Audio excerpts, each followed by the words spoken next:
Hello बच्चों, let's read the question. The question says Kirchhoff's second law can be applied in AC circuit shown below. Reason DC in the circuit is equal to 2 volt. Now key concept is जो हमारा Kirchhoff law होता है it is basically a consequence of charge conservation.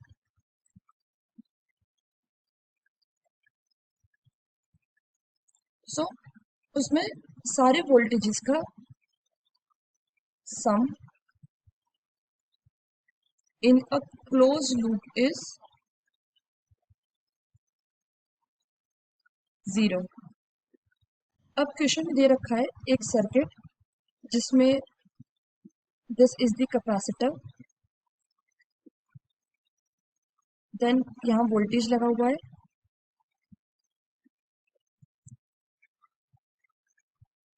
और ये voltage is 10√2 volt और ये ऐसे resistance का वोल्ट दे रखा है 8 वोल्ट। जैसे किरचॉफ लॉ में सम ऑफ ऑल वोल्टेजेस जो क्लोज लूप में होते हैं वो 0 होता है। सो अगर यहाँ देखें तो ये पूरा क्लोज लूप है जिसमें करंट फ्लो कर रहा है ऐसे। तो इस हिसाब से हम Kirchhoff law which is the KVL is applicable, क्योंकि AC सर्किट में क्लोज लूप है और जहां भी क्लोज लूप होगा वहां पे सारे वोल्टेजेस 0 होंगे। So KVL is applicable for this circuit also और for any AC circuit. That means assertion A is true. अब जो हमारा कैपेसिटर होता है और रेजिस्टर होता है, तो जब भी अगर प्योर कैपेसिटिव सर्किट हो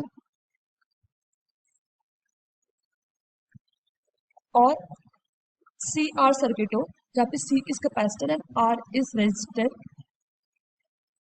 देन इस केस में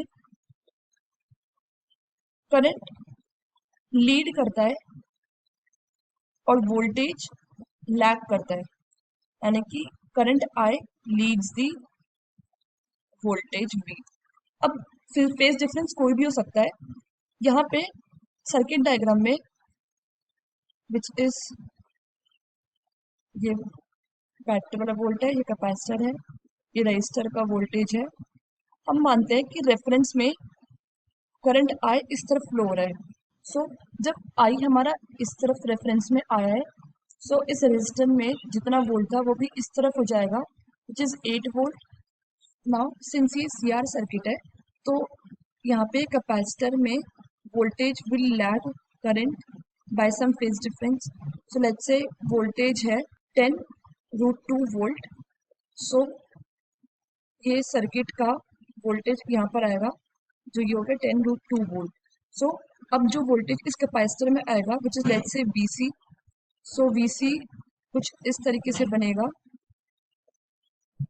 सो वेक्टरली ट्रायंगल में सॉल्व करेंगे VC, इट विल बी 10√2 का होल स्क्वायर इक्वल्स टू 8 का स्क्वायर प्लस VC का square. So VC square will be 200 minus 64 which is 136. सो हमारा voltage in the capacitor will be 11.66। अब reason में दे रखा है कि वोल्टेज होगा 2 volt but it is 11.66 volt, that mean reason is false.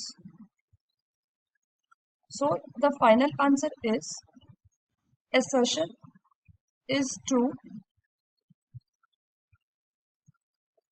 but reason is false, which is option C.